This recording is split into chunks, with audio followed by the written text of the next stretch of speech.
Today's video will be a bit different. It's not a topic that I usually talk about, so I am experimenting a bit here. So as the title suggests, I want to talk about animes that I have seen. The reason I wanted to make a video like this was because I have noticed that the videos I have seen of people talking about the animes that they have seen, sure, they have talked about some animes that I recognize, but I also realized I have watched a lot of animes that I don't really feel like a lot of people talk about. And I also think it could have had to do with which animes have been marketed over here where I live versus what maybe have been marketed in other countries. Because many of the videos that I have seen have been from Americans. And thus the animes they often talk about are ones that probably were more broadcasted and known in America. And there is a lot of animes that also were popular here. But I am, however, also gonna discuss some animes that I don't think are specifically popular in America, but were more known over here where I live. I can say my history with anime is that I have always had a fascination for it, but I wouldn't call myself a weeb. And maybe one weeb in like my comment section will now tell me that yes, you are a weeb, and in that case, okay. But I don't feel like secure enough to call myself that. I haven't watched a ton of anime, I would say, and I'm not always actively seeking out to watch more. Those that I have watched have simply been in my interest enough for me to check it out fully. We're gonna divide this video into 3 sections. The first section is animes that I haven't properly watched. And then I don't mean I only watched one episode and turned off, because I won't include those animes. For example, I have watched one episode of Spy Family, and it was a good episode, but I haven't continued watching it. I simply mean animes that, like, I have watched several episodes of, but, like, maybe I haven't really finished them, or maybe, like, I have only watched, like, random episodes in case it was an anime that aired on TV, and I just watched it whenever it was on. The second section would be animes that I watched dubbed. And when I say dubbed, I do not mean English dubbed. Except for one anime, but we'll get to that. I have put them in this section because I think that the enjoyment of what you watch can sometimes be dependent on if you have watched it dubbed or not dubbed. And finally, the section is the animes that I have watched subbed. So, we're gonna start with section 1. The animes that I haven't watched properly. And we will begin with Sailor Moon. I have always had this extreme fascination with Sailor Moon, and I think that I know a lot of things about the anime and the manga and the whole franchise, but I can't say that I have really watched the anime properly. I have watched so many clips of it, I have watched video essays about it, watched videos where they compare the manga to the anime and how they did. By the way, when I say anime, I mean the 90s anime, I don't mean Sailor Moon Crystal. I have barely seen anything of Sailor Moon Crystal, it's the 90s anime I'm talking about here. But honestly now, the only ways I have seen the episodes have been from a guy that has parody dubbed almost every Sailor Moon episode. So I have consumed the show like this.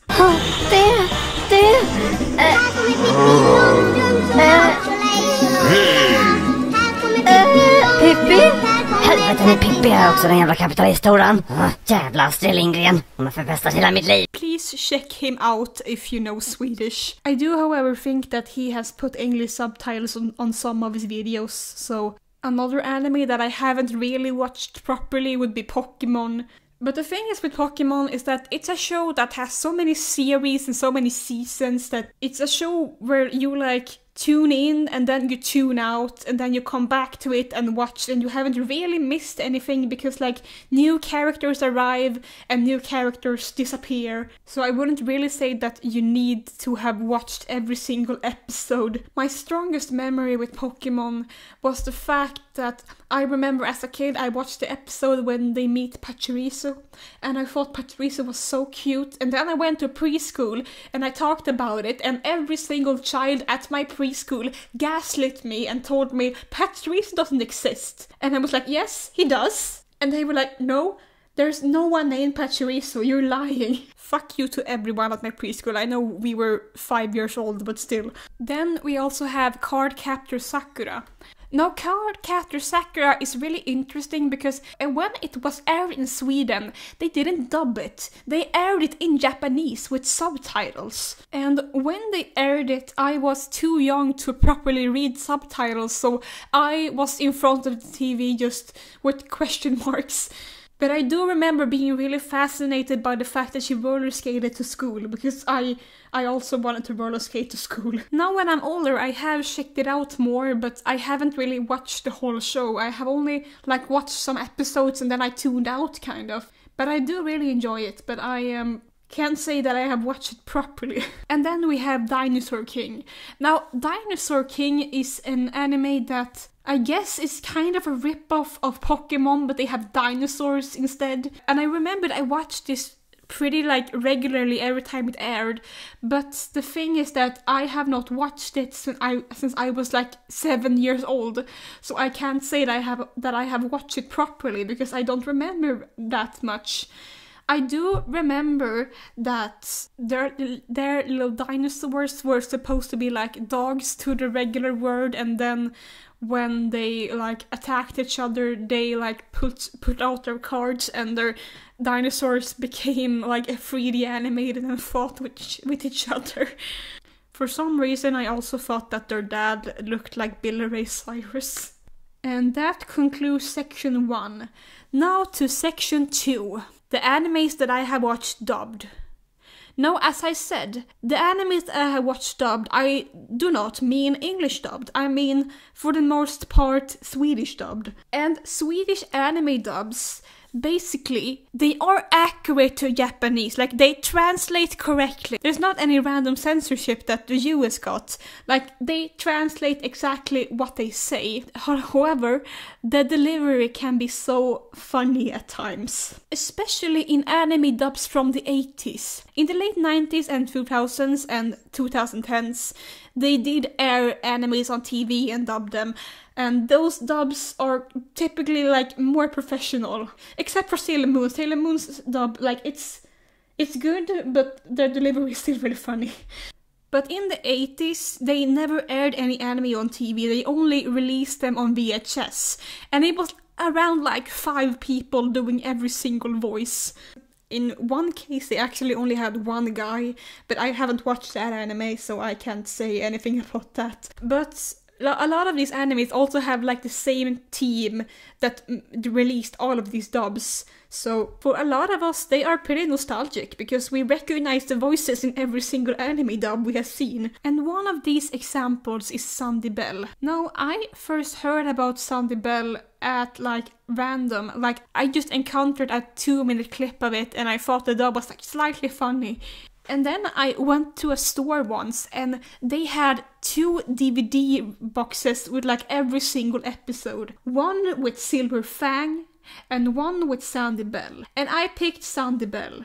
The whole DVD collection of every single Swedish dubbed episode of Sandy Bell. And I went home and watched all of it and I died of laughter. And then I decided I needed to upload this to YouTube, a compilation of all the funny moments from this dub. And then Sandy Bell was the reason that my old channel got taken down. Yeah, you may wonder why my name is Melonsoda Productions 2. That's because the original channel got taken down because of Sandy Bell. Of all things. All because I wanted to show some silly clips of the Swedish dub that I thought was funny. Okay, but what's the story with Sandy Bell, if you didn't know? I didn't really explain the story to the ones that I haven't really properly seen, and that's because I didn't feel like it was fair to really explain them when I haven't seen them properly. But I have seen all of Sandy Bell, so I can explain the plot to you guys. Sandy Bell is about a girl that grows up in Scotland.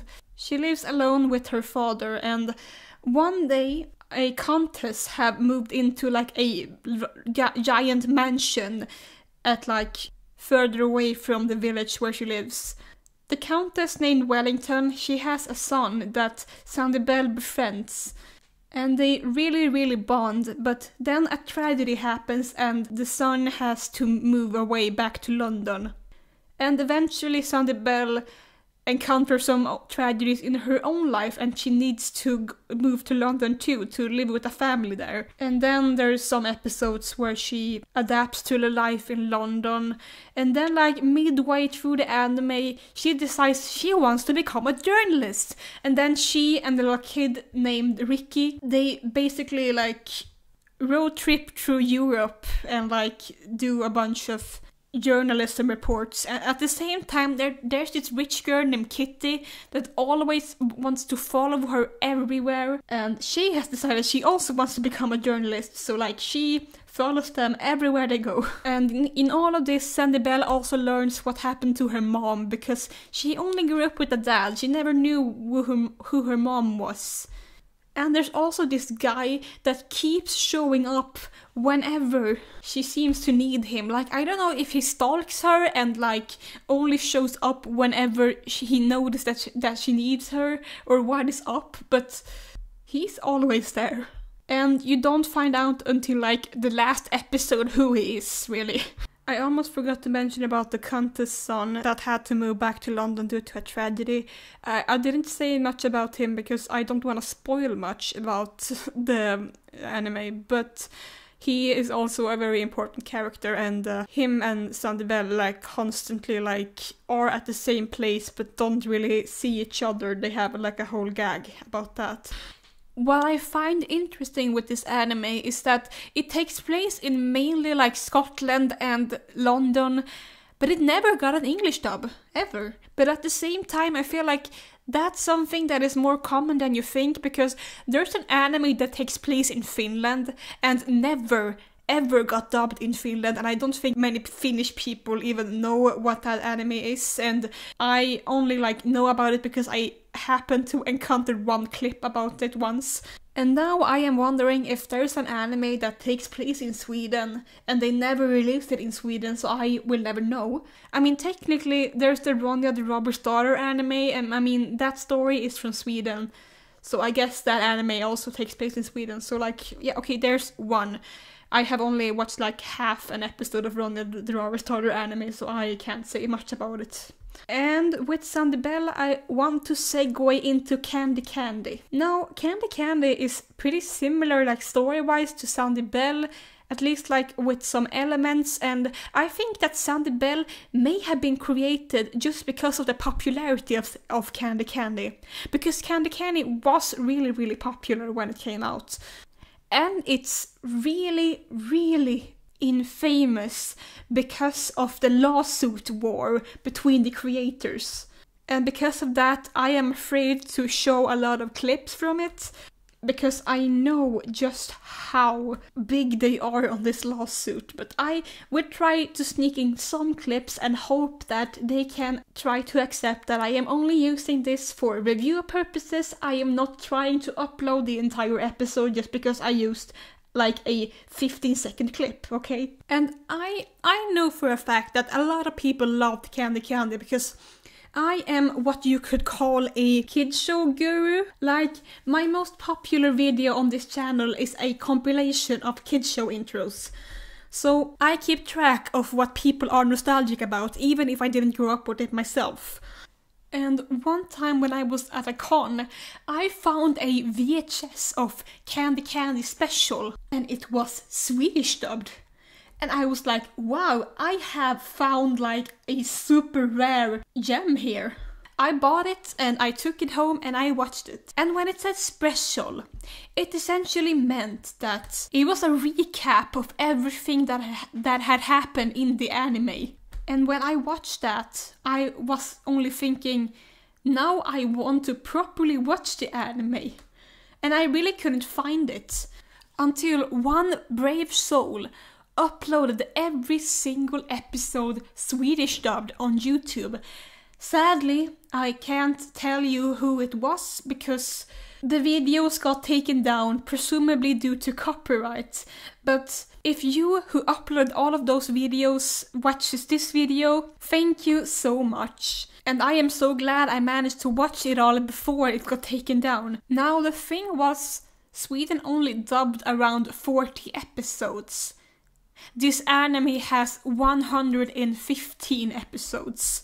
And the special they did came after they had dubbed all of the episode. And that special also recapped things that they didn't include in the Swedish dub. So what I think happened was that they only had a license to dub around 40 episodes, but the thing was that the last episode they dubbed ended on a cliffhanger, so they realized that they needed to like summarize it all, so they were allowed to like dub a special where they just recapped all of the events and also like told the audience what happened like after they stopped dubbing everything, like some scenes after that too.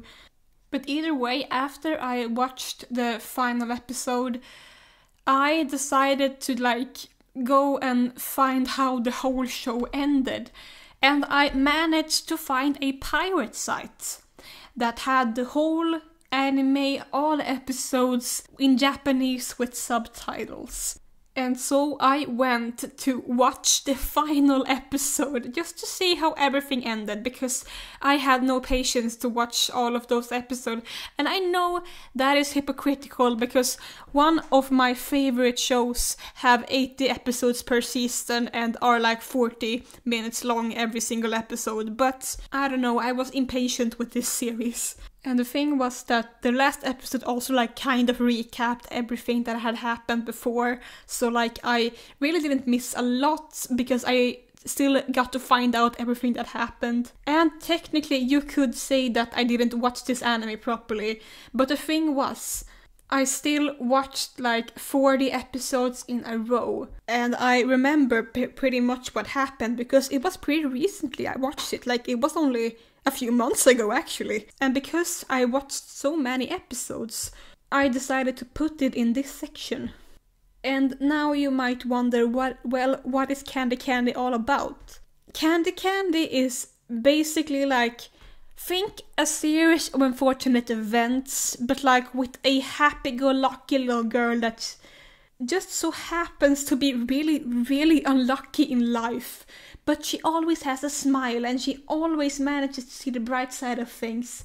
So basically it's about an orphan girl that grows up in America in an orphanage, and then her best friend Annie gets adopted and she feels sad, but then she also gets adopted. But the thing was that the family that adopted her only did so because they wanted their daughter to have a playmate, and their daughter is like a fucking evil brat. Like, I have never hated kid characters the way that I have hated her and her brother so much. Like, they are evil children. And so she lives in a Cinderella situation there, but she has some friends, so it's not all bad all the time.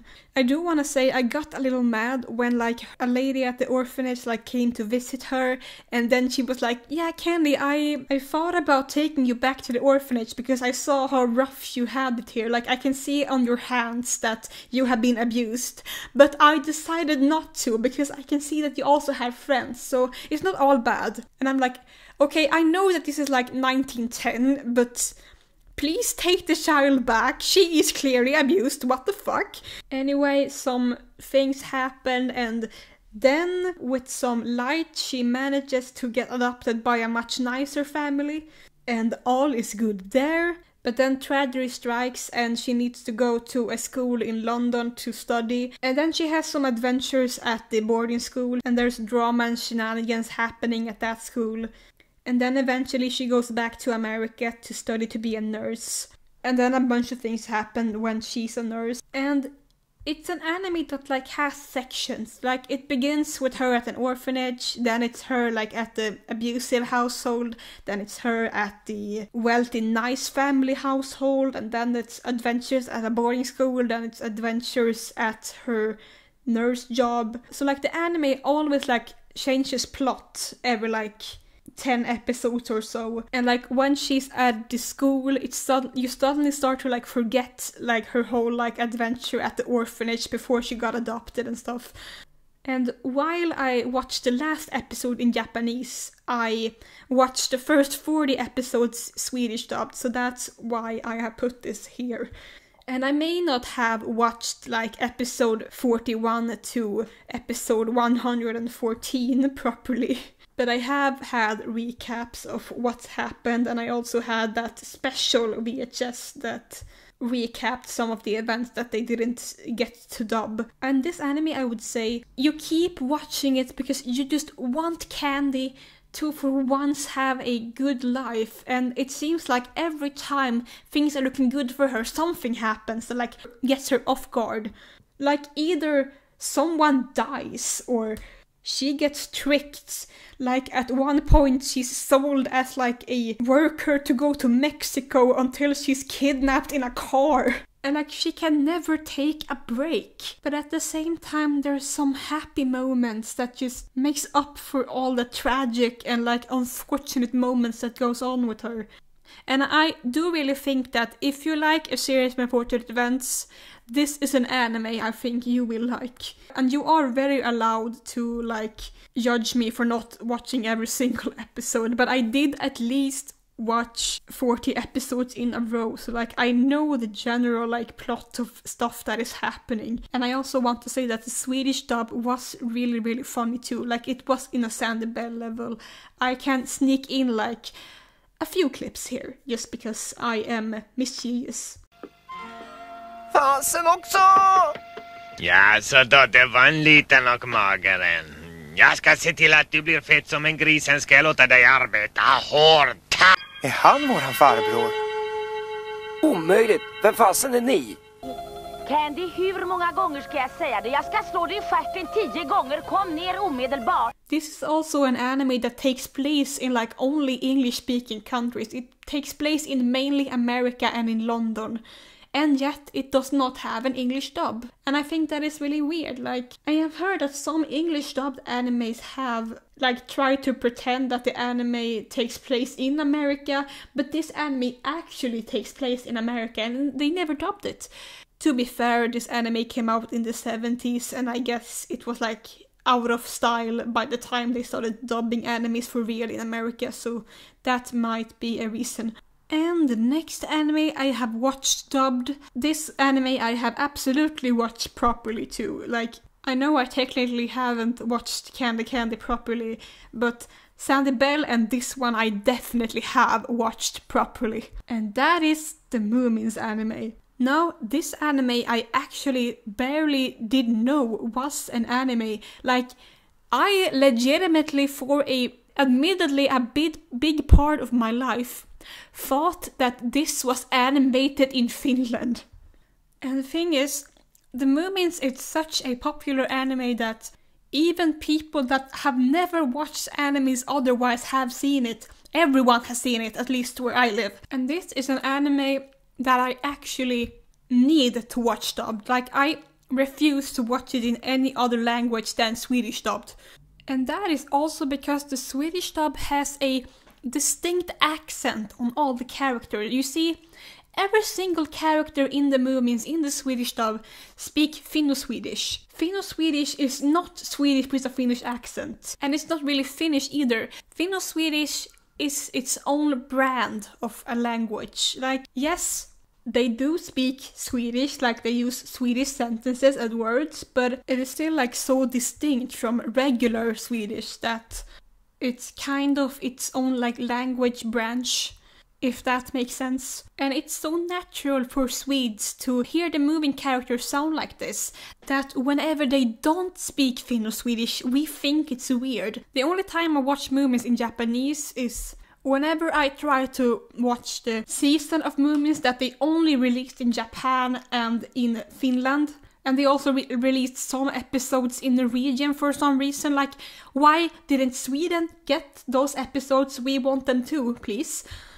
I mean, I know that we got like 60, 80 episodes, but we want more. And what are the plot of the Moomins? Well, it's about these Moomin trolls that live in the Moomin Valley with their friends, and they go on adventures, and it's very wholesome and very sweet. And it is just what you need. The final show that I have watched dubbed have actually been English dubbed, and that is because it's the Ghost Stories English dub. If you don't know about Ghost Stories, it's an anime that only ran for like 13 episodes. And it's about like general ghost stories in like Japanese culture. But the anime really flopped in Japan. So when they were dubbing it in English, the Japanese people basically just said, do whatever you want. And they certainly did whatever they want. This is a parody dub that aired on TV, and it's the funniest thing I have seen. Like, my humor is parody dubs. It had always been parody dubs. And so, this one was just amazing. Please check it out, like, you're gonna laugh so much. And now, we're entering the section of the animes that I have watched subbed. So, we're gonna start with Akage no An. This is an anime adaptation of Anne of Green Gables. I found it while I was really into Anne with an E, so like I wanted to watch a bunch of content about it.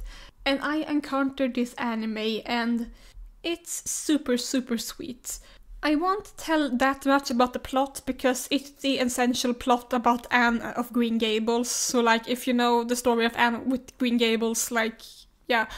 An orphan girl comes to live with two old siblings to help them out with their farm work, and she's very quirky and she goes on adventures with her best friend Diana, and she has a bunch of things going on in school. The anime mostly goes through like her childhood years and basically like ends before she goes to college. And I wanna say that it's also one of the gayest adaptations of Anne of Green Gables. Like, I know Anne with an E had actual gay people in it, and this is like the closest you get to like an Anne of Green Gables adaptation that is like not canonically queer. Basically, Gilbert is barely in the show at all. It mostly focuses on Anne and Diana's relationship with each other. And many people have probably like talked about how Anne and Diana have a very special friendship with each other. So like the whole anime is just them being girlfriends and like going on small dates in the forest and playing and giggling. And if you are like a woman shipper, like you're gonna enjoy this so much. The next anime that I watched all of it subbed is Rose of Versailles. And if you don't recall that title, have you heard of Lady Oscar? Honestly, I kinda preferred Lady Oscar more than Rose of Versailles, but like Rose of Versailles is like the official translation, so yeah. It's about a man who has like a bunch of daughters, and then when he gets another daughter, he decides to raise her as a man instead, so he names her Oscar. And Oscar grows up and eventually becomes a royal guard to Marie Antoinette. And they portray Marie Antoinette as like a really giggly and childish young lady. And that is probably because, I mean, she was a literal child by the time she got married. The anime mainly takes place like before and during the French Revolution. And it includes a lot of gunfights and horseback riding and every man and woman fawning over Lady Oscar. Yeah, like Lady Oscar, she just needs to exist and everyone is just like falling in love with her the second she enters a room. They also have a Swedish guy in it, Axel von Fersen, which is an actual Swedish man that existed during the 1700s. So yeah, once again, this anime takes place during the French Revolution, so there's gonna be some death, like, just be aware of that if you watch it.